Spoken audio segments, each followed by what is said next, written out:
देख रहे हैं पुलिस वाला। मैं हूं पुलिस वाला से कुलदीप गुप्ता। आज हम एक ऐसी शख्सियत के बारे में बताएंगे जो साहित्य, समाज, कला के क्षेत्र में निपुण हैं और एक भारतीय प्रशासनिक सेवा के रूप में कार्यरत हैं। शहडोल संभाग के कमिश्नर राजीव शर्मा जी। आइए हम बात करते हैं कमिश्नर साहब से कि सर, सबसे पहले मेरा नमस्कार आपको। नमस्कार सर, आपके विषय में जितनी जानकारी है मुझे कि आप साहित्य के क्षेत्र में, आपका ये जैसे बचपन से था कि साहित्य के लिए किताब लिखना, पुस्तक लिखना, कवि लिखना? हाँ, मेरा बचपन से ही मेरी रुचि थी पढ़ने में और लिखने में। तो बहुत पहले से मैं कविता लिखता था और लेख लिखता था और मेरे अखबारों में छपते भी थे। और कविताएं भी मेरी जनसत्ता, नई दुनिया, जो उस समय के बड़े अखबार हुआ करते थे, तो उन सब में छपती थी। सर, हमने ये भी सुना है कि आप पहले पत्रकार बनना चाहते थे और अभी उसके बाद आप IAS अधिकारी के रूप में कार्यरत सेवा दे रहे हैं।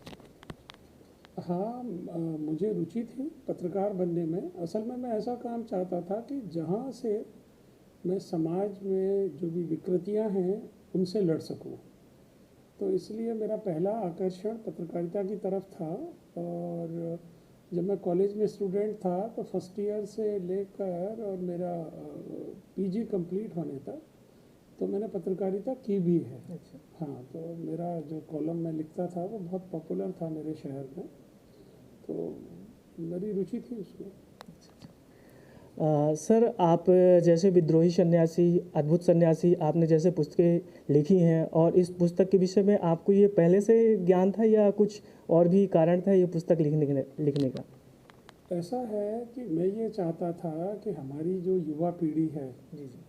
आज का समाज जो है, इसको मैं उन महान व्यक्तित्वों के बारे में बताना चाहता था कि जो असली हीरो थे हमारे समाज के, हमारी सभ्यता के, जी कि जिन्होंने सदियों पहले लोगों को सही रास्ता दिखाया जी। और देश की भलाई के लिए जिन्होंने अपना सर्वस्व न्यौछावर कर दिया। जी। तो उनकी कहानियाँ मैं चाहता था कि आज के समाज में और आज के युवा के मस्तिष्क में जागृत हो। इसीलिए मैंने ये किताबें लिखी। सर, हमारे पास एक जानकारी भी है। जैसे आपका ये अद्भुत सन्यासी है, पृष्ठ क्रमांक 57, जिसका 57, इसमें भगवान परशुराम के जीवन के बारे में दिखाया गया है और जीवन वृत्तांत के बारे में जो है, तो इसमें नई नई चीज़ें दिखाई गई हैं। तो उस संबंध में आप क्या हमारे दर्शकों को क्या बताएंगे? मैं आपके दर्शकों को ये बताना चाहूँगा कि भगवान परशुराम के बारे में हम लोगों की जानकारी बहुत ही कम है। और उसका कारण ये है कि वो भगवान राम के भी पहले हुए थे। तो 5000 साल से ज़्यादा पुरानी बात है। इस वजह से हमारी स्मृति से उनके पराक्रम उतर गए हैं और हम भगवान परशुराम को सिर्फ उतना ही जानते हैं जितना कि रामचरितमानस में धनुष यज्ञ में उनकी जो उपस्थिति है उसके बारे में हम सिर्फ जानते हैं।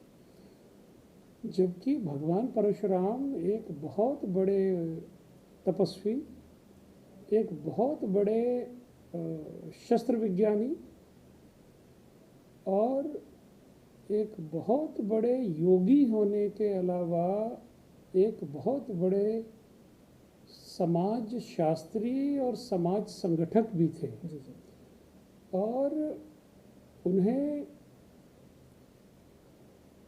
भारत भूमि और संपूर्ण मानवता की भलाई के लिए क्या करना आवश्यक है, इसको समझते हुए और उन्होंने बहुत बड़े बड़े संग्राम लड़े और प्रजा को उनके संकट में मदद की। और जो अत्याचारी राजा थे उनका संहार किया, जिससे कि राजाओं को ये समझ आए कि प्रजा पर जो भी अत्याचार करेगा उसका संहार होना तय है। तो भगवान परशुराम का जो योगदान है, वो बहुत बड़े लेखक भी थे। अच्छा। तो मैंने भगवान परशुराम पर जब रिसर्च की तो किसी एक जगह उनके बारे में सामग्री नहीं मिलती है। तो मुझे ढेर सारे पुराण पढ़ने पड़े, भागवत भी पढ़ना पड़ा, महाभारत भी पढ़ना पड़ा, रामायण भी पढ़नी पड़ी, रामचरितमानस भी पढ़नी पड़ी।